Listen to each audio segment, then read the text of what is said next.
la diferencia. Y ellos elegían y ellos decidían. Porque a veces nosotros no sabemos. Y es lo que pasó con esta mujer. Ella defendía su creencia. Ella decía, bueno, en primero, ¿cómo tú me hablas a mí si yo soy samaritana y ustedes no nos tratan a nosotros? Primero viene la parte social. ¿Cómo tú me hablas a mí si tú sabes que no hay... No, nosotros no nos hablamos. Bueno, ahí cometió el Señor en su soberanía. Él podía llegar a cualquiera. A cualquiera. Y cuando ella le dijo, entonces le dice, si tú supieras quién es que te está pidiendo agua, porque todo lo que le pedía al Señor era agua, no le decía más nada más que le dijo, dame un poquito de agua. Y ella miró que era un judío, y ella dijo, no, aquí hay una distinción de clase, ¿cómo tú me pides a mí eso? Entonces él le empieza a sondar ahí en esa área en ella, bueno, si tú supieras quién te está pidiendo agua, tú pues, porque yo tengo un agua. Entonces empieza por ahí, por la necesidad de ella. Porque yo tengo un agua, que si alguien toma esta agua no tendrá sed jamás. Empieza a tocarle el área más importante de alguien en esa zona de Samaria, en esa zona desértica. Para ellos el agua, para nosotros el agua no es nada, hermano. Nosotros abrimos la llave y la dejamos abierta y que se vaya el agua. Pero en estas zonas desérticas el agua es oro. Es oro. Hace poco vi el testimonio de una muchacha de allá de, no sé si es Uganda, Ghana, no sé, uno de estos lugares de África, que ella, bueno, logró salir de esa situación y aquí vino a ser hasta modelo. Es una historia muy triste la que vivió. Dice, todavía cuando yo veo desperdiciarse el agua, me duele. Porque para nosotros tener un poquito de agua, teníamos que caminar y traer esa agua. Y la teníamos que cuidar porque no hay agua. Es seco todo. Esta mujer está en Samaria donde es un desierto. Porque uno ve, se va a un pozo donde quiera hay un pozo. Ese era el pozo de Jacob. Mira de cuántos años tenía ese pozo y todavía tenía agua. Le dice, sí, Señor, yo quisiera esa agua porque mira, y entonces empieza en la necesidad. Por esa razón, cuando nosotros vamos a hablar a alguien del Señor, que el Espíritu Santo nos guíe y vamos al punto de la necesidad de la persona. No empezamos a decirle, no, porque tú tienes que ser fiel al Señor. No podemos entrar así. Vamos al punto de la necesidad de la persona. Jesús siempre iba a la necesidad de la persona. Iba al punto, a la llaga. ¿Por qué? Porque dice, Él sana la llaga. Entonces, Él iba a la preocupación grande de esta mujer siempre era todos los días ir a buscar agua. ¿Sabe Dios cuánto tenía que caminar para eso? A riesgo de tantas cosas. Cuando ella le empieza a hablar de todos los consejos, empieza a hablar y comienza a hablar, el Señor todo lo que quiere es llegar al punto de lo que es la adoración al Padre. Ese es el eje principal de Dios con nosotros. Enseñarnos en lo que es el centro de la verdad de Dios, el poder adorar a Dios. Y llegó al punto ese con esa mujer. Y entonces eso es lo que quería llegar al Señor. Qué sabiduría, ¿verdad? Cómo poder mover una situación de racismo, porque había un problema de racismo, de enemistad, de cuánta cosa, de falsas creencias. Ella tenía muchos argumentos y derrumbar todo eso no es fácil. Pero cuando después que pasa todo eso, entonces dice, bueno, yo tengo unas ciertas creencias ahí, porque nosotros los samaritanos, pues dicen que aquí es donde se tiene que adorar a Dios. Pero ustedes los judíos dicen que no, que en Jerusalén. Y entonces no sabemos dónde por fin la cosa es. Unos dicen que aquí, otros dicen que allá. Entonces ahí es donde el Señor interviene y dice, ¿tú sabes qué? No es ni aquí ni allá. Entonces, dice que cuando venga el Mesías nos va a aclarar todas estas cosas, porque nosotros no sabemos dónde es la cosa. Y el Señor entonces ahí es donde abre su corazón y le dice, yo soy el que habla contigo. Mira, hermano, cuando tú te presentas, o sea, tú te acercas y te topas con la realidad de Dios, todo argumento, ¿sabe qué? Se cae. Se le cayó todo el argumento a ella, se le acabó todo el argumento de que se había que ir a Samaria a adorar o que se había que ir a Jerusalén a adorar. El Señor le dijo, ¿y sabes qué? El Padre está buscando verdaderos adoradores y que le adoren en espíritu en verdad, porque es necesario que adoren. aquella mujer se llenó de todo eso, y lo que más me emociona a mí cuando yo leo esta historia es que ella tiró el cántaro, ya no le interesó el cántaro, y salió corriendo a avisar a los de su pueblo. ¿Y qué pasó después? Se desvaneció toda la ignorancia. Aparecieron un montón de gente a buscar a ese que ella decía que era el Mesías, y le dijeron, quédate con nosotros 2 días, quédate con nosotros. Y Jesús estuvo 2 días metido en Samaria. Ningún judío hacía eso, de meterse 2 días en medio de los samaritanos. Eso era pecado, porque te ibas a confundir. Pero el Señor no, como es Dios. 2 días estuvo metido en Samaria hablándole cosas que posiblemente ni las hablaba con los apóstoles, porque estaban sedientos de una verdad. Y ahí les habló de todas aquellas cosas. Y entonces le dijeron a la mujer, ya no creemos por tu dicho, porque hemos visto que verdaderamente este es el Mesías. Y se quedaron complacidos. Ellos aprendieron realmente que toda verdad tumba toda ignorancia. Aprendieron a hacer la voluntad. Ahora, nosotros, nos ha tocado vivir este tiempo, este siglo, estamos en el siglo XXI, muchos no han llegado a este siglo XXI, nosotros hemos llegado, hay una demanda grande que Dios tiene con un pueblo de que no perdamos el tiempo. Pero tenemos tantos argumentos y tantos pensamientos y tantas cosas que a veces dificultan, ¿no?, poder hacer la voluntad de Dios, porque estamos envueltos en tantos conceptos, en tantas cosas, hay tanta información como nunca hay información ahora, como nunca. Hay conceptos, hay ejemplos, y la gente te dice una cosa y otro te dice el otro, y que esto es malo y que esto es bueno. Mira, es el tiempo en que tenemos que estar bien parados sobre la roca y oír, Señor, ¿qué es tu voluntad? ¿Cuál es tu perfecta voluntad? ¿Qué es lo que tenemos que hacer? Yo digo que cargamos con tantos argumentos, y a veces son conceptos o frenos que tenemos nosotros que nos impiden a entrar, o impedimos a otro entrar. Ayer cuando fue antier, sí, era ya de madrugada, casi las 4, nos tocan la puerta. Yo, ¿qué será? Nadie te toca la puerta a las 4 de la mañana. Era la vecina. Pues nosotros dijimos, ¿qué será una persona tan tarde así? Había acabado de salir del hospital. Quería que oráramos por ella. Ella sabe, somos pastores y siempre viene de madrugada a que pidamos oración. Ella ve un poquito de luz por abajo de la puerta y dice, ¿están despiertos? Va corriendo para allá. Y bueno, oramos por ella, le encontraron que los riñones, no sé qué, le dijimos que eso no es nada. Ella es cristiana, pero hace tiempo que no va a la iglesia. Era aquí miembro del Sendero. Y su esposo apenas estuvo 6 meses en el hospital con diálisis y ahora salió. Bueno, el asunto es que ella nos dijo algo que me di cuenta, y Pablo, nos dimos cuenta los dos, que se había puesto una carga sobre su esposo por la ignorancia que desgraciadamente mucho pueblo de Dios estamos a veces. Y dice, no, ¿cómo está él? Oh, no, él está. Pero yo le digo que por eso está así, porque ha dejado a Diosito. Entonces, ¿sabe que hablan esos conceptos de Diosito? Dios no es Diosito. Dios es Dios. Mucha gente le dice Diosito. Y dice, ya le he dicho que sí cree en el Señor, hemos ido al hospital a orar por él y todo, pero tú sabes, él es un hombre, es italiano, pero habla español, entonces llevan casados 50 años, pero él pues está en la casa, pero sí cree en el Señor, pero no ora tanto o lo que sea. Entonces ella empezó a decirle, no, porque tú por eso estás así, porque tú no oras, por eso estás así, por eso el diablo te tiene así. Y cuando nos lo dice, Pablo dijo, no le digas eso, él es un hijo de Dios. Y usted va a empezar a decirle cosas buenas, dice, ay, entonces voy a ir ahora a pedirle perdón. Voy a pedirle perdón porque yo siempre le digo, siempre le dice así. Y tú dices, esa no es la voluntad de Dios. Cuando tú puedes decirle a una persona, mira, eso no es así, comienza al contrario a bendecirlo, él ama al Señor, dice, pero aunque no vaya a la iglesia, no está así porque no va a la iglesia. Digo, no, está así porque ha descuidado su salud, toda la vida se ha dedicado a cargar motores y cosas porque pone aire central y se afectó la columna vertebral de estar cargando y cargando y la salud pues se fue quebrantando.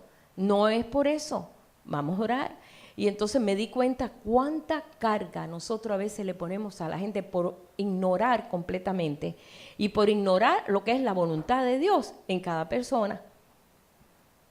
Torcemos el camino por esos conceptos. Y entonces eso se vuelve impedimento y van provocando una montaña de impedimento, ¿sí? O un monte de impedimento. Y llega un momento que tú no puedes pasar ese monte porque es tan alto que tú no puedes pasar ese monte. Por eso el Señor usó como ejemplo una montaña. Por eso el Señor dice, mire, si ustedes tuvieran fe, si ustedes creyeran, podían decirle a esa montaña que se pasa ya al corazón de la mar, y ¿sabes qué? Y allá se pasaría también. Y tú dices, ay, qué exagerado, ¿verdad? Qué doctrina más exagerada la del Señor, ¿cómo es posible que pueda hacer eso? Dice, porque tú, cualquiera que dijera ese monte, eso está en Marcos 11:23, cualquiera que dijera ese monte, quítate y échate en el mar. Pon tú que el monte sea un problema que estamos pasando, una situación, lo que sea, un impedimento grande, hasta de salud, ¿no? Dice, si tú le dijeres a ese monte, quítate y échate en el mar y no dudar en tu corazón, sino creyere, lo que creyere te será hecho. Lo que dice, lo que tú digas te será hecho. Tú dices, wow, hay que tener fe para decirle a un monte, pero está hablando el Señor alegóricamente, porque yo no tengo que ir ahora a ir allá a la montaña Monterrey y mandarla al mar. Eso no me impide a mí esa montaña que hay en Monterrey, ¿no? Lo que me impide a mí es el monte que se está montando, o sea, se está presentando delante de mí y me está impidiendo caminar. Allá en Monterrey, vamos a ver un ejemplo. Hace muchos años, no sé cuánto, pero me contaba la hermana Ceni, que para ir a Monterrey había que bordear una montaña, era un peligro, unas alturas, y se demoraba para llegar a Monterrey porque no había carretera en medio de las montañas. Entonces, ¿qué hicieron? Pues abrieron la montaña y la carretera. ¿No han visto que en Monterrey tú pasas y ves un lado de la montaña y otro lado de la montaña? Y cuando vas a muchos lugares así es.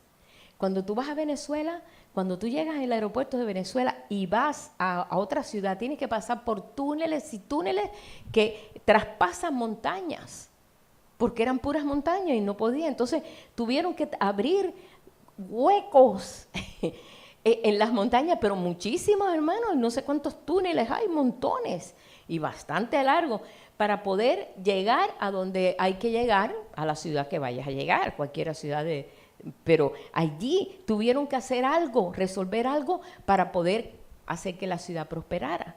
Y fue abrir huecos en la montaña. Entonces, todas estas cosas nos están enfocando de que Dios tiene condiciones para resolver esto. La voluntad de Dios es esa, que nosotros podamos vencer aún aquellos montes que se levantan delante de nosotros, que podamos, no solamente nosotros, lo hizo la samaritana, ella tenía pues muchos impedimentos del agua, impedimentos de esto, impedimentos de su propia vida, que no se encajaba en un solo esposo, y había tenido 5, iba por el 6º y no se encajaba todavía. Y no era ni siquiera su esposo, no hallaba complacencia, no hallaba nadie. Y el Señor le arregló todo. En un momento, todos los conceptos que ella tenía erróneos, el Señor se los quitó y ya pudo ella apropiarse de lo que es la voluntad perfecta en Dios. Venció eso. Pero esto es importante que nosotros entendamos en esta hora que estamos venciendo a través de conocer la voluntad de Dios. Dice que tenemos que ser la voluntad de Dios buena, agradable y perfecta. Podemos ver que hay 3 etapas. Estamos nosotros ahora en la buena. Pero estamos llegando a un punto de ser agradable. Pero llega un momento en que esa voluntad va a ser perfecta. Que no tenemos que decir, Señor, dime, revélame, confírmame si eso es así, Señor, si no. Y andamos nosotros a veces tratando de ver cómo va a ser la voluntad de Dios. Llega un momento en que eso ya no ocurre.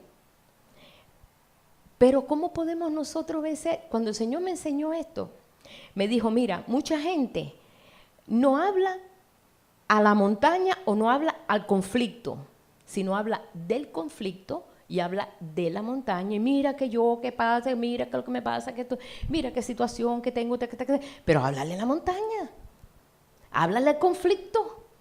¿Y cómo podemos hablarle conflicto, Padre? La voluntad tuya es que nada de estas cosas me va a parar a mí y yo hablo a esta situación en nombre de Jesús.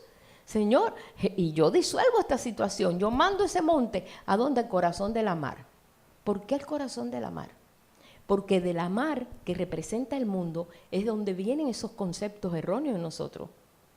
Y de allá de donde salió, mándala para allá. Esto no tiene parte ni suerte conmigo. Para allá va. Para allá donde se formó, para allá va. Entonces el Señor dice, es necesario que hagamos esto, que podamos nosotros vencer. Y esto es lo que Él hizo. Y esto vino, esa controversia, esas palabras que el Señor trajo, fue porque Él pasó por donde estaba la higuera y le dijeron, Señor, a mí, la higuera tiene muchas hojas, pero no tiene fruto. Y Él la mandó secar. Él la secó. ¿Sabe que la higuera representa al pueblo de Dios? Porque dice, ay, de aquel que se sienta el pueblo de Dios bajo la vid y bajo la higuera, hablando del reino. Entonces, él la secó y ellos se quedaron sorprendidos porque se secó hasta la raíz de un día para otro. Al otro día estaba seca. Y esto es cuestión de fe. Y entonces de ahí es donde viene la palabra que dice, mira, si tú tuvieses fe, solamente puedes decirle a este monte que se pase. Y se pasará. Entonces el Señor le dio el ejemplo. ¿Cómo podemos nosotros vencer en este tiempo que estamos viviendo, hermano? Entendiendo todas estas cosas. Que la voluntad de Dios se cumpla como lo primordial. Dice que conocer su voluntad nos impulsa porque sabemos que todo será hecho.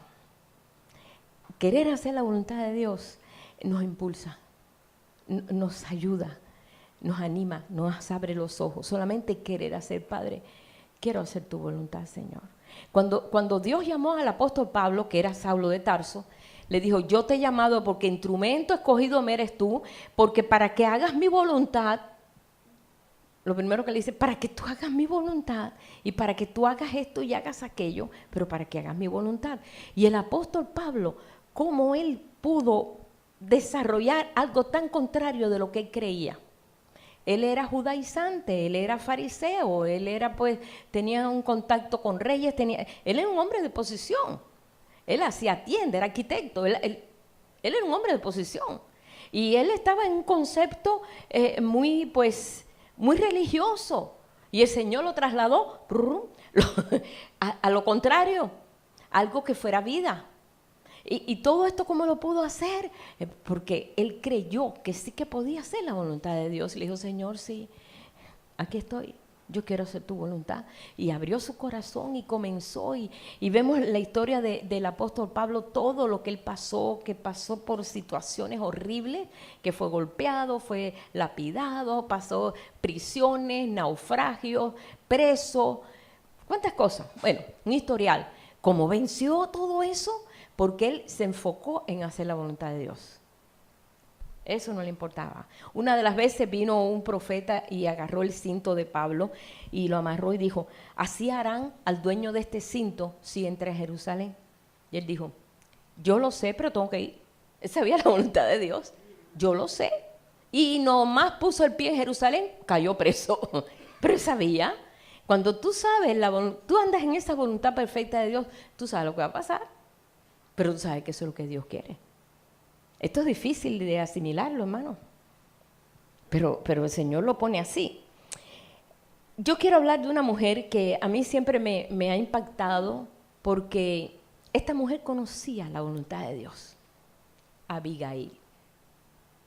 Esto se encuentra en 1 Samuel 25, desde el verso por ahí en adelante. Esta mujer conocía a David. David no era rey todavía. David estaba en el proceso de Dios formando un hombre capaz de un día sentarse en el trono.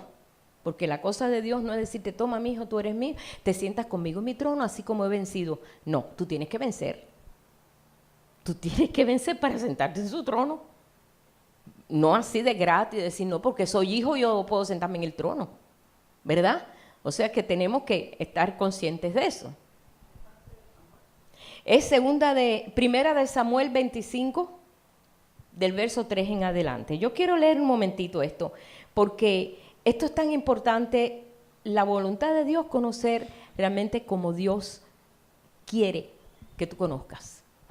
Y esto es importante también. Vamos a leer aquí un momentito. Vamos a ver la posición de David y la posición de Abigail. Abigail era una mujer muy rica. Su esposo tenía hacienda, era riquísimo, tenía miles de ovejas, muy bien. Pero esta era una mujer dedicada a conocer todas las cosas de Dios. Y eso salvó su casa. Y eso salvó su casa, salvó su familia, el solamente que ella fuera una mujer prudente, que conociera. Y como ella conocía, porque dice, la mujer virtuosa defiende su casa, defiende sus hijos. La llaman bienaventurada. Si tú vas a ver ahí en el último capítulo de Proverbios, habla de la mujer virtuosa. ¡Wow! ¡Qué tremendo! Pero se está representando a la iglesia también, pero también a la mujer. Y ella valoraba su casa, pero su esposo era necio. Su esposo se llamaba Nabal, que quiere decir necio. Le pusieron el nombre bien puesto. Y él no le interesaba a Dios, ni le interesaba a David, nada, le interesaba nada. Todo el mundo sabía que David, pues, era el valiente de Israel, había vencido a Goliat, se había casado con la hija de Saúl, del rey, era el yerno del rey. Todo el mundo conocía a David, porque dice que hicieron cantos para David, porque David vencía en todas las batallas. Y era famoso David, lo conocía todo el mundo, todo Israel conocía a David. Pero el rey se encaprichó en echarlo al lado y perseguirlo y matarlo porque le hacía sombra. Muchas de estas guerras son por envidia, muchas de estas guerras son por odio, porque no quiero que me oculte, ¿sabes? Que me tapes a mí. Y Saúl no quería, pues, ser menospreciado. Y Saúl cada vez era un hombre miedoso, era un hombre que no era valeroso. Saúl era un hombre que tenía mucho miedo a los filisteos, le tenía pánico, terror. No era un hombre, a pesar de que parecía que era un hombre de guerra, no lo era, porque era miedoso. Y David no le tenía miedo a nada. Y eso lo capacitaba para ser un hombre valeroso, que no le tenía miedo a nada, aunque era un hombre joven. Eso lo sabía Abigail, porque Abigail lo menciona. ¿Cómo se enteró Abigail de esto? Bueno, dice que a David le hicieron canciones. Cuando vencía y hacía batallas y él ganaba las batallas, empezaron a cantar y empezaron a hacerle canciones. Y decía, Saúl mató a miles y David a 10,000. Esos eran los cantos. Imagínate cuando Saúl dijo, a mí solamente me han dado miles y a él le han dado 100,000. Ah, no puede ser. Y ahí vino la enemistad. Fíjense, hermano, qué cosa, qué niñería. Siendo yerno.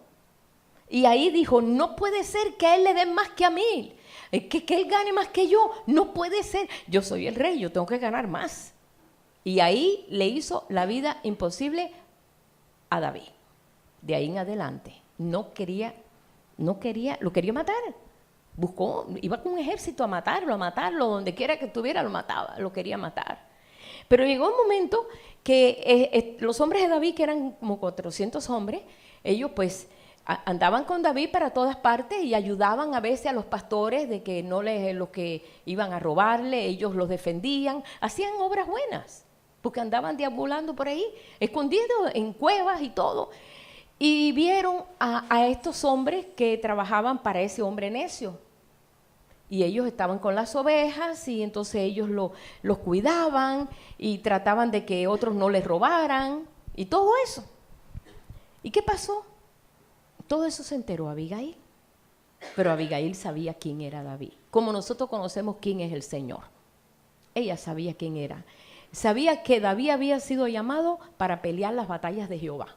Eso lo sabía.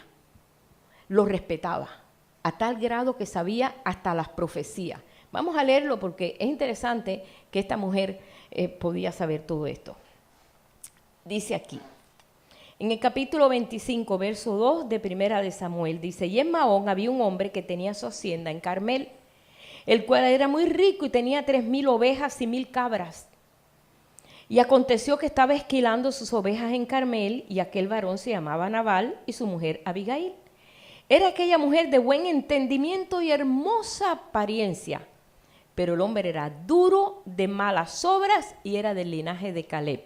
Era del pueblo de Dios. Era un prototipo de cristiano en Cristo y cristiano no en Cristo. Creyente que no tiene buen fruto y creyentes con buen fruto. Bueno, eso es un ejemplo. Y oyó David en el desierto que Nabal esquilaba sus ovejas, entonces envió David 10 jóvenes y les dijo, vayan a Carmel, vayan a Nabal y saludarle en mi nombre y decirle así, Shalom, sea paz a ti y paz a tu familia y paz a todo cuanto tienes. He sabido que tienes esquiladores, ahora tus pastores han estado con nosotros, no les tratamos mal, no les faltó nada en todo el tiempo que han estado en Carmel. Solamente pregúntale que si nos pueden mandar un poco de alimento para nosotros.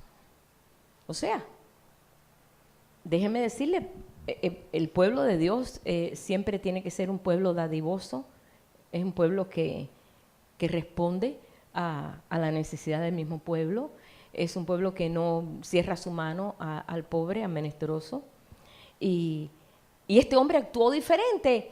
Entonces dijo, ¿quién es ese David? Ay, hay muchos esclavos que andan por ahí. O sea, que menospreció a David, lo puso por el suelo. Vamos a ver por qué todo el mundo conocía. Y Nabal le respondió a los jóvenes enviados y le dijo, ¿quién es David y quién es ese hijo de Isaí? Muchos siervos hay que huyen de sus señores. He de tomar ahora mi pan, mi agua y la carne que he preparado para mis esquiladores y darla a hombres que no sé ni de dónde son. Y los jóvenes que había enviado David se volvieron por su camino, vinieron, le dijeron a David todas esas palabras. Entonces David le dijo a sus hombres, cíñase cada uno su espada, y se ciñó cada uno su espada, y también David se ciñó su espada, subieron tras David como 400 hombres y dejaron 200 en el bagaje. Él tenía siempre 600 hombres desde que él huyó de Saúl. Pero uno de los criados le dijo y le dio aviso a Abigail, mujer de Nabal, diciendo, he aquí David envió mensajeros del desierto que saludasen a nuestro amo y él los ha ofendido. Y aquellos hombres han sido muy buenos con nosotros y nunca nos trataron mal, ni nos faltó nada en todo el tiempo que anduvimos con ellos cuando estábamos en el campo. Muros fueron ellos para nosotros de día y de noche, todos los días que hemos estado con ellos, apacentando las ovejas. Estos hombres de David guardaron a estos siervos, a estos que trabajaban con las ovejas de este hombre necio, de tal forma que los cuidaban de día y de noche, para que no fueran asaltados. Porque por lo regular eran asaltados, les robaban ovejas, los asaltaban. Porque imagínate, allí todo se manejaba con los animales, y es lo más importante.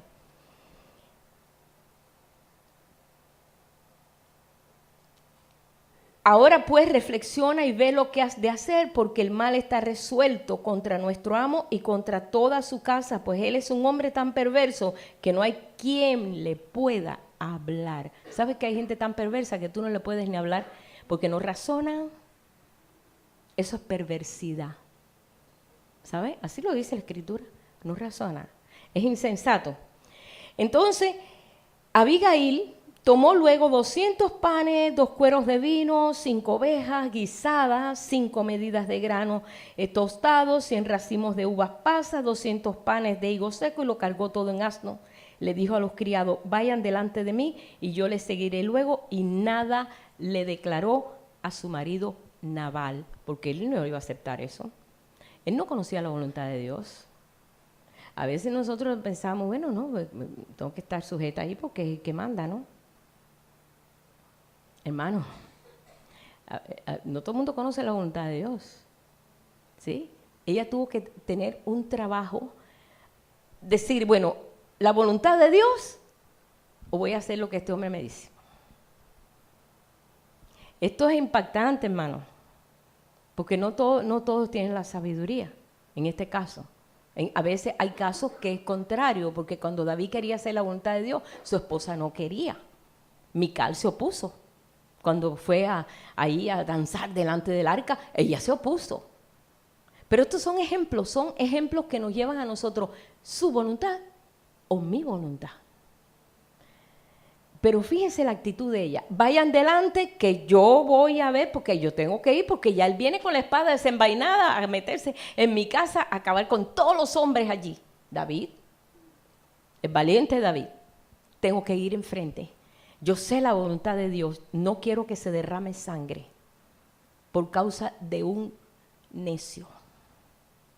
Entonces ella fue y montando un asno descendió por una parte secreta del monte. Había una parte secreta del monte que se llegaba rápido. Ella era una mujer prudente, una mujer justa, una mujer que conocía cómo hacer las cosas bien. Y buscó una parte secreta del monte para poder llegar a tiempo, para poder interceptar a David y poder decirle, óyeme, por favor, mi casa. Pero vamos a ver en qué actitud ella se encontró para poder ir delante de esta situación. Hermano, esto era un impedimento porque se iba a desaparecer toda su casa, su negocio, su esposo, todo, hasta ella misma. Ahí había que ir y había que presentar esta situación rápido. Y David había dicho, ciertamente en vano he guardado todo lo que éste tiene en el desierto, sin que nada le haya faltado de todo cuanto es suyo. Y mira, me ha vuelto mal por bien. Así haga Dios a los enemigos de David y aún les añada que de aquí a mañana de todo lo que fuere suyo, no ha de dejar con vida ni un solo varón. Pero vamos a ver ahí en ese verso 20, cuando ella monta y desciende por el lado secreto, dice, he aquí, David y sus hombres venían frente a ella y ella le sale al encuentro. Venían todos con espada, ella le sale al encuentro. David no sabía quién era. Pero vamos a ver la actitud, hermano. Fíjese, la actitud ayuda mucho cuando hay una crisis, un problema así. Vamos a ver la actitud. Cuando Abigail vio a David, se bajó prontamente del asno y postrándose sobre su rostro delante de David, se inclinó a tierra. Esa es la forma en que se saludaban a los reyes. Y David no era rey todavía. David estaba ungido. David fue un hombre ungido 3 veces. Bueno, ya había sido ungido una vez de niño, pero la unción estaba en él. Ella se postró como se postra uno delante de un rey, reconociendo, tú eres rey y yo pues siervo tuyo soy. O sea, bajó completamente el furor que traía David, porque David tenía un furor, intercedió. Y se echó a sus pies y dijo, Señor mío, sobre mí sea el pecado, mas te ruego que permitas que tu sierva hable a tus oídos y escucha las palabras de tu sierva.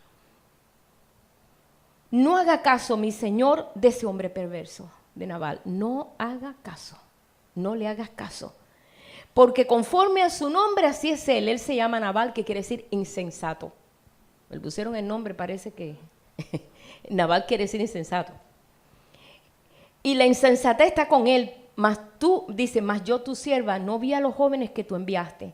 Ahora pues, Señor mío, vive Jehová y vive tu alma, que Jehová te ha impedido derramar sangre y vengarte por tu propia mano. Sean pues como Nabal tus enemigos y todos los que procuran mal contra mi Señor. Y ahora este presente que tu siervo ha traído a mi Señor sea dado a los hombres que siguen a mi Señor. Y yo te ruego que perdones a tu sierva esta ofensa. Le pide perdón si ella no hizo nada, pero está pidiendo perdón por su esposo. Le ruego que perdones a esta ofensa. Pues Jehová de cierto hará casa estable a mi Señor, por cuanto mi Señor pelea las batallas de Jehová y mal no se ha hallado en ti en tus días. Ella sabía todo, David, todo lo que había pasado, y aparte de que era el héroe de las batallas de Jehová. Aunque alguien se haya levantado para perseguirte y atentar contra tu vida, con todo la vida de mi Señor está ligada en el haz de los que viven delante de Jehová tu Dios, y él arrojará la vida de tus enemigos como de en medio de la palma de una onda. Todo esto se va a desvanecer.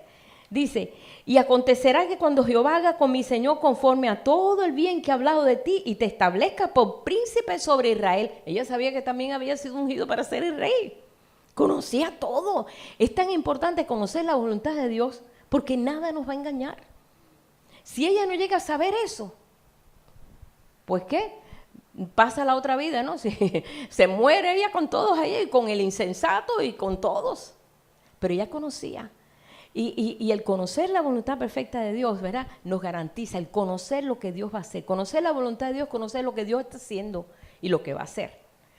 Tú vas a ser el rey de Israel. Y como tú vas a ser el rey de Israel, pues Dios te va a bendecir. Y comienza a darle una palabra que realmente levantó y David se quedó sorprendido. Dice, entonces mi Señor, no vas a tener motivo de pena ni remordimiento por haber derramado sangre sin causa, o por haberte vengado por ti mismo. Guárdese pues mi Señor, y cuando Jehová haga bien a mi Señor, acuérdate de tu sierva. Acuérdate de tu sierva, de lo que he hecho. Y dijo David a Abigail, bendito sea Jehová, Dios de Israel, que te envió para que hoy me encontrases. Bendito sea Jehová. Ustedes saben que el corazón de David, un corazón de amor, amaba a Dios. Corazón lleno de la unción de Dios, él amaba a Dios. Y bendito sea tu razonamiento, y bendita tú que me has estorbado hoy a ir a derramar sangre y a vengarme por mi propia mano, porque vive Jehová, Dios de Israel, que me ha defendido de hacerte mal, que si no te hubieras dado prisa en venir a mí, de aquí a mañana no le hubiera quedado con vida a Nabal ni un varón. Y entonces recibió David todo lo que ella le llevó y le dijo, sube en paz a tu casa y mira que he oído tu voz y te he tenido respeto. Oye, David, te he tenido respeto. Se quedó sorprendido, como esta mujer sabía todo lo que Dios había hablado con él, que él iba a ser el príncipe, el que se iba a sentar en el trono y todo eso. Porque esta mujer estaba muy conectada con el Señor. Era una mujer, como dice ahí, sabia. Estaba y le hizo frente a la situación. Porque era debido a muerte. A veces nosotros lo que hacemos es salir corriendo de la situación. Sí, porque no queremos, tú sabes, no, mejor vamos a salir corriendo de esta situación porque está muy, muy dura la cosa, ¿no? No, él le hizo frente. Y digo, no, esta situación no puede ser así. Yo tengo que salvar mi casa, tengo que salvar mi casa. Tengo que salvar a mis obreros, tengo que salvar. Y no quiero que el rey David, que un día va a ser rey, se derrame sangre por su mano. Sabía que era la voluntad de Dios. Y entonces, bueno, volvió a Nabal y aquí que él tenía banquete en su casa, era un hombre de fiesta. Bueno, está bien, no está mal la fiesta, pero no, él no, era insensible para las cosas de Dios. Y entonces cuando se le pasó la borrachera, ella le dijo, ¿sabes qué pasó? ¿Sabes? Mira, pasó esto. Y le contó todo. Dice que él se quedó como una piedra y a los 10 días se murió. No sé si fue que le dio un stroke. Pues no sé, fue lo que le dio. Pero le dio un patatú. No sé, de haberse quedado en shock cuando le dije, ¿sabes que llevé tantas corderas que cociné y mandé tantos? Yo no sé si fue por eso, porque era muy tacaño, no sé. O fue por saber, pues sí. Yo no sé cómo fue, la mortificación fue tan grande, como dice aquí. Por la mañana, en el verso 37, cuando ya a Nabal se le había pasado los efectos del vino, le refirió a su mujer estas cosas y desmayó su corazón él y se quedó como una piedra, se quedó así, en shock. Y 10 días después, Jehová hirió a Nabal y murió. Y le dijeron, David, se murió el hombre. ¿No tuviste que derramar sangre? Dios hizo, sí, mira, se murió. Le llegó la noticia. Los siervos de David vinieron a Abigail en Carmel y hablaron con ella diciendo, David nos ha enviado a ti para tomarte por su mujer. Y vino a ser la esposa de David. Qué bueno, cambió de un esposo horrible para... quedó viuda. Y David dijo, no, esa mujer no se debe desperdiciar. Esa es una mujer sabia. No, esa es una mujer llena de temor de Dios, ¿verdad? Razonable, una mujer virtuosa. Eso no se encuentra fácilmente. Así que yo quiero casarme con ella. Y vino a ser esposa de David. Qué hermoso. Y dice... Y ella se levantó, inclinó su rostro a tierra, diciendo, he aquí tu sierva, que será una sierva para lavar los pies de los siervos de mi Señor. Qué humildad esa mujer. Era rica, esta mujer era rica. Se sintió honrada. Y levantándose luego Abigail con 5 doncellas que la servían. Hermano, nosotros no tenemos ni una doncella que nos sirva. ¿Verdad? 5 doncellas. Ella era una mujer de posición, pero dice, yo me voy a encargar de lavar los pies de los siervos de David, ni siquiera de David, de los siervos de David. ¡Qué corazón!, ¿verdad? Dice, y montó un asno y siguió a los mensajeros de David y fue su mujer. Este es un ejemplo muy tremendo, ¿verdad? Ella sabía que era David, ella sabía que era ungido, sabía lo que iba a pasar con David. Todo eso garantizó el paso que dio. Dijo, no, yo tengo que defender no solamente mi casa, sino a David, porque va a ser nuestro rey. Y sabemos nosotros que David fue el mejor rey que hubo en Israel. Sabía que Dios iba a perpetuar su nombre, iba a perpetuar su apellido, su nombre, en generaciones y generaciones, hasta llegar al Mesías. Porque el Mesías viene de David. Qué tremendo, ¿verdad? Y todo eso lo sabía ella. Ahora, todas estas cosas que nosotros hemos visto realmente, el conocer la voluntad de Dios nos da paz. Porque ella entró en paz y le dio autoridad y sabiduría de saber cómo enfrentarlo también con el esposo, porque ella estaba sujeta al esposo. Ella pues obedecía a su esposo hasta cierto punto, hasta donde no ofendiera a su Dios, ¿verdad? Porque ¿cuántos de nosotros conocemos que a veces pues el esposo ni conoce al Señor? Entonces tenemos que tener mucha sabiduría a ver cómo vamos a mover esa situación. No voy a hacer lo que es toda su voluntad y no la voluntad de Dios. Ahí yo voy a tener un conflicto. Pero para mí es importante mi Dios sobre todas las cosas, con el respeto mutuo que merece un esposo. Y también al revés, a la esposa, igual. Yo digo, todas las cosas tienen que ver en conocer que la voluntad de Dios la quiere hacer en nosotros perfecta. Hemos podido llegar hasta aquí porque el pueblo de Dios, un pueblo de Dios muy hermoso, hizo la voluntad de Dios en su tiempo. Cada pueblo ha tenido, cada hermano nuestro, pues en la historia, ha podido cumplir la voluntad de Dios. Y gracias a eso hemos llegado a esta hora aquí. Abraham, Dios le dijo, vete allí a esa tierra que no es tuya, vivirás como extranjero, vivirás en tienda y allí vas a esperar un hijo. Y Abraham dijo, está bien, voy a tener que tener fe porque estoy viejo, mi esposa está vieja. Dejó todo. Se metió allí en la tierra que no era ni siquiera pues de él, era la tierra prometida, donde era pues Canaán, y ahí estuvo obedeciendo la voluntad loca de Dios. Para muchos era una voluntad loca, pero para él no, porque él había escuchado a Dios. Cuando Noé, Dios le dijo, haz un barco de tanto por tanto, era una locura eso también. Él dijo, yo tengo que hacer la voluntad de Dios, y comenzó el trabajo.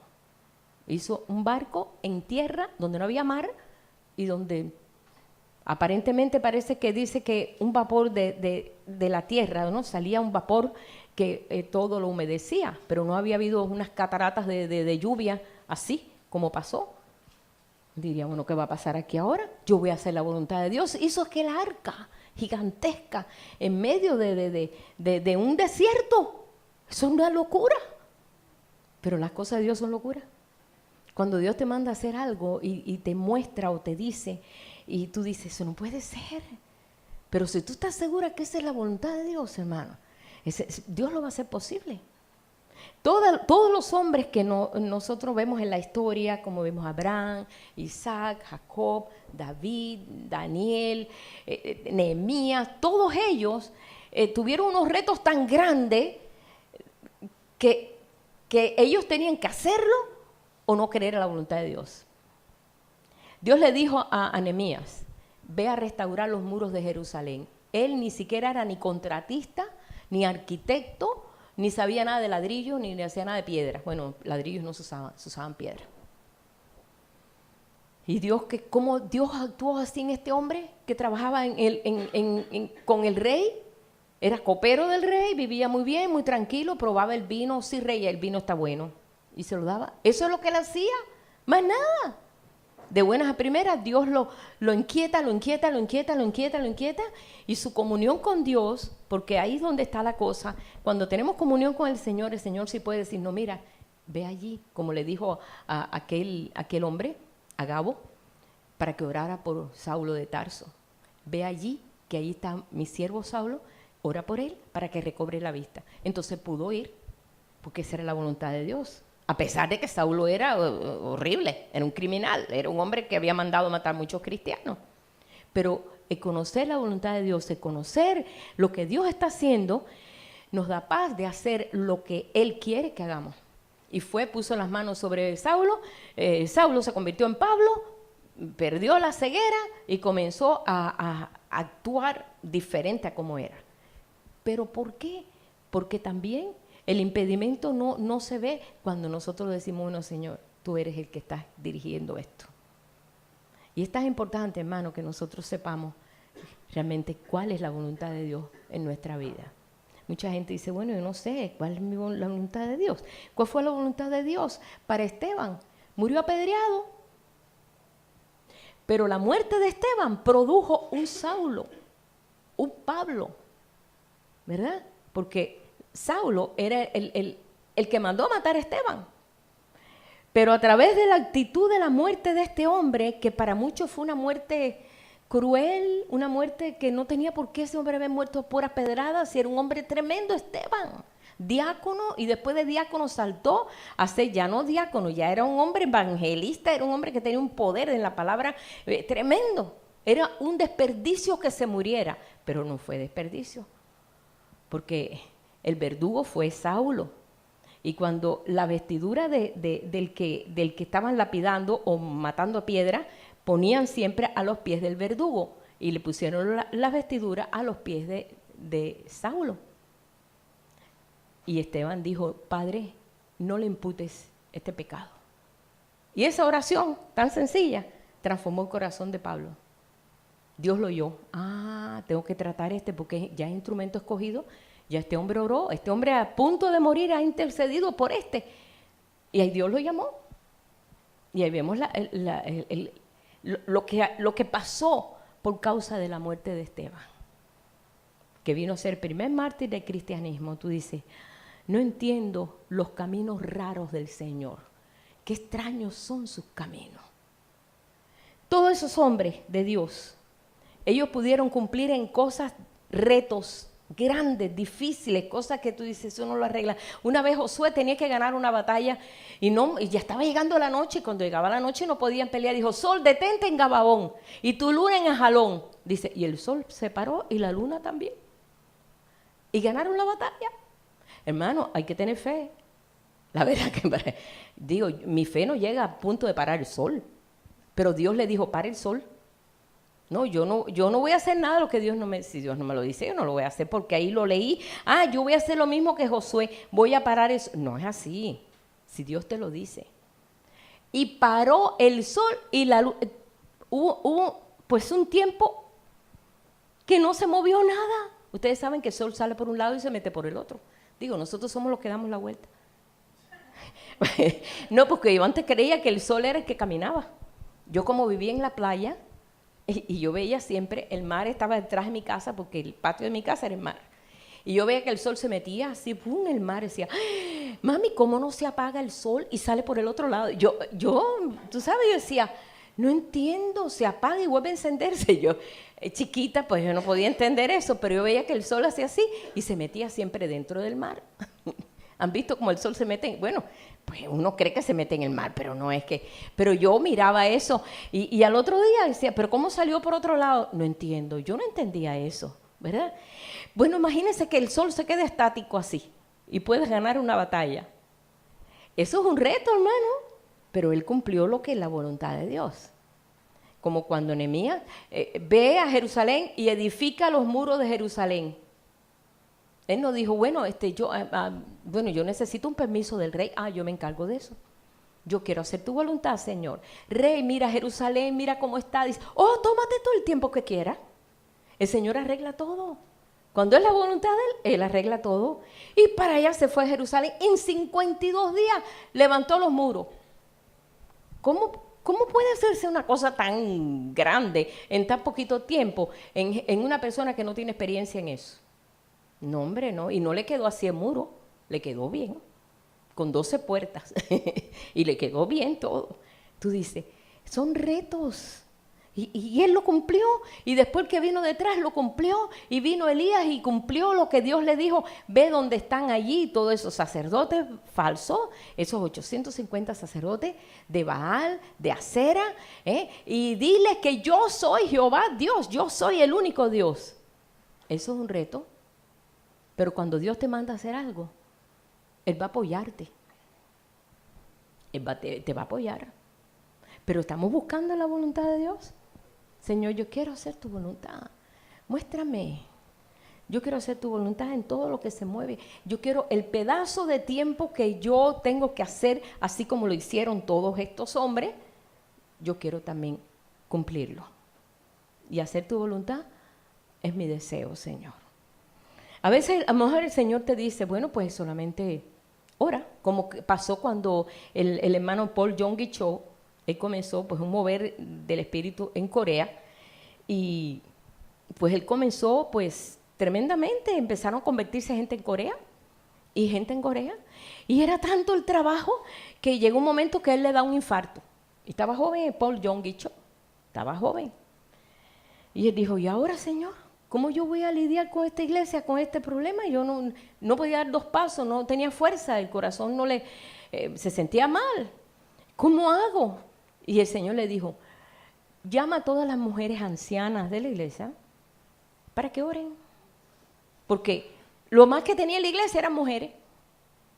Y las ancianas, sobre todo, no sabían leer porque venían de la cultura china, donde la mujer no se le enseñaba a leer porque decían que la mujer no tenía que saber leer. Y entonces dice, ¿qué hago yo con estas mujeres que son todas analfabetas? Ponlas a orar. Y esas mujeres orando fue que se levantó la obra en Corea, con unas mujeres que no sabían leer ni escribir. Y el Señor empezó a trabajar con esa gente que parecía que no servían para nada. Porque en Dios no hay nada que sobre o que no sirva. El Señor todo lo usa. Para Él todo es usable. Y sus hijos más todavía, cuando tienen voluntad. Y esas mujeres dijeron, nosotros no sabemos ni leer, ni escribir, ni hacemos nada, pero si queremos orar. Y empezaron a interceder. Y se pusieron en turno para orar y para interceder por la obra en China, o sea, en Corea. Porque acuérdense que estaban con toda la cultura esa que era completamente ajena a la vida de Dios. Y comenzó a moverse el pueblo de Dios. Que mira, yo me gozo porque hace poco fuimos a un concierto aquí en el centro de coreanos. Se llamaba Aleluya Coros. Gratis. Precioso. ¿Verdad, Marta? Sí, porque nos metimos ahí con Marta porque su hija estaba en lo que es el teatro y porque eran colas y colas de gente allí.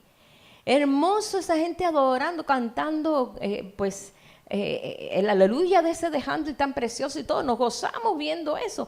Gente de Corea, cuando esa gente creía en otros dioses. ¿Por qué? Porque bueno, alguien se movió buscando la voluntad perfecta de Dios y Dios comenzó a obrar. Y comenzó a moverse y abrió una brecha por allá, por Asia. Qué tremendo, ¿verdad? Eso es 1, y 2, y 3, y 100, y 1000, y 1.000.000. ¿Cómo se pudiera resolver tantas cosas? Que se levante un pueblo que diga, Señor, queremos hacer tu voluntad. Dinos, ¿cuál es tu voluntad? Y en esta mañana yo te reto a ti que tú le digas, Señor, yo quiero hacer tu voluntad. No, esto no es un reto, tienes que hacerlo a la fuerza, no. Eso sí, tiene que salir del amor de Dios que está en tu corazón. Hacer tu voluntad, Señor, es mi deseo. Ese es el deseo de Jesús. Hacer la voluntad del Padre es mi deseo. Me gozo cuando hago la voluntad del Padre. Este es mi gran deseo. Y esto, el Padre, pues, todo lo que le mandó a hacer a Jesús, que ya lo último fue en la cruz, que Jesús fue a interceder en Getsemaní, y le dijo, Padre, era un momento tan fuerte, no por el dolor que iba a pasar, sino por el desprendimiento del Padre, por la carga del pecado de tantos. Lo que iba a ocurrir ahí, él iba a matar la muerte en su propia muerte. Él iba a enfrentar la muerte con su muerte. No era fácil, mucha gente cree que era porque le iba a doler todo lo que le hicieron. Sí le dolió, claro que le dolió, la carne era igual que la de nosotros, pero más le dolía a él todo lo que se iba a ocurrir allí en ese momento, pero para ver después una gloria tremenda. Y aún así le dijo, Padre, si hay otra forma, muéstramelo, pero si no, que se haga tu voluntad. El Padre dijo, no hay otra forma. Él dijo, tomo mi copa y hago la voluntad tuya. No hay otra forma, esta lo toma. Y saliendo de esa oración, enseguida vinieron y ya los llevaron preso. O sea, se aparecieron aquellos hombres para llevarlo preso. ¿Por qué? Fue obediente hasta la muerte. y muerte de cruz, que fue la muerte más horrible que podía pasar un ser humano en aquel tiempo, que era la muerte más horrible. Yo quiero hoy hacer la voluntad del Señor. Yo quiero que la voluntad de Dios se cumpla en todo su pueblo en esta hora. Y Dios está buscando un pueblo que verdaderamente ame sus planes, los principios de Él, las cosas que Él quiere. Él quiere que todo sea despejado, que no haya un monte delante de nosotros que nos está impidiendo, monte de cuántas cosas nosotros podemos ser llenos de conceptos, de ideas, aún de nuestra propia salud. ¿Cuánto pueblo de Dios está pasando por una salud quebrantada y no puede vencer eso? Y sabiendo que el Señor, y no estoy culpando en eso, sino que no sabe cómo enfrentar esta situación, de entregar su vida, decir, Señor, aquí está mi vida. Tú eres el único que puede reparar estas válvulas del corazón, o esta pierna, o estos huesos, o esta situación que tengo, esta situación que he llegado. Muchas veces la situación no es problema de salud, es problema de relación, es problema con la familia, es problema con el trabajo, es problema político, whatever, cualquiera que sea, que nos está impidiendo nosotros caminar en un gozo continuo. A veces tenemos gozo, pero a veces tenemos que enfrentar la situación y eso nos está matando. Y el Señor no quiere eso. El Señor no quiere que nos matemos así. El Señor no quiere que a través de una espada, a través de lo que estamos nosotros viviendo, sino que nosotros podamos rendirnos, decir, Señor, yo me rindo a ti, como hizo Abigail, se postró, y aquí tu sierva, Señor, aquí está todo. Tú eres el rey, tú eres el Señor, tú tienes control de todo, la vida mía está sometida a ti. Señor, interven aquí en esta situación. Hablamos a ese monte y ese monte se tiene que volver al corazón de la mar, de donde vino. De aquellas palabras que te han dicho y te han lastimado. A veces hay gente que te dice cosas preciosas, pero a veces una sola palabra en contra tumba todas las cosas buenas que tú has recibido. Vamos a vencer eso, hermano. Vamos a ponernos en pie. Y en esta mañana vamos a decirle eso al Señor. Señor, hacer tu voluntad es mi mayor deseo. Yo lo digo por mí, pero cada uno lo tiene que decir por sí. Porque Dios no va a forzarnos a nosotros a hacer lo que nosotros no queremos. Pero si verdaderamente hay en nuestro corazón ese deseo, vamos a decirle al Señor, hacer tu voluntad, Señor, es lo que más deseo. Padre, en esta mañana nosotros te damos gracias porque ejemplos tenemos. Nosotros no podemos decir no tenemos ejemplos, porque todas las escrituras están llenas y cargadas de ejemplos de gente, Señor, que no importaba, para ti no te importa si la edad o si esto, si nada, para ti nada de eso, Señor, tú no miras eso, tú miras el corazón. Y eso es lo que tú sigues mirando, porque tú sigues siendo el mismo ayer, el mismo hoy, el mismo siempre. Tú miras el corazón y a través, Señor, de este deseo en nuestro corazón, Padre, nosotros te estamos pidiendo en esta mañana, haz tu voluntad, Señor. Haz tu voluntad, Padre. En nuestra vida, Señor, yo quiero hacer tu voluntad. Quiero obedecerte, quiero escucharte, quiero conocerte, Señor. Como tú dices que tú nos conoces, Señor, así yo quiero conocerte también, Padre. En esa intensidad, Padre, del Espíritu, queremos ser como tú eres, Padre. Hoy levantamos, Señor, tu nombre en esta mañana. Te damos gracias, Padre, porque todas estas cosas nos la está enseñando claramente, Señor, sin nada que nos impida, Señor, llegar a ese trono de gracia tuyo, Señor. Te damos gracias en esta mañana y te bendecimos por los ejemplos que nos has dado, por esta mujer, Abigail, por este hombre, Señor, David, por todos aquellos que cumplieron, Señor, firmemente lo que tú mandaste hacer. Que así mismo seamos nosotros también en esta mañana. Yo te doy gracias, te pido por aquellos hermanos que están a través de internet, aquellos hermanos que están lejos allá, que el llamado es lo mismo, aquí en Estados Unidos, allá, donde quiera que sea, es el mismo llamado. El Señor está buscando un pueblo que haga su voluntad en este tiempo y en todos los tiempos. Te damos gracias, te bendecimos, Padre, en el nombre de Jesús. Amén. Pueden sentar.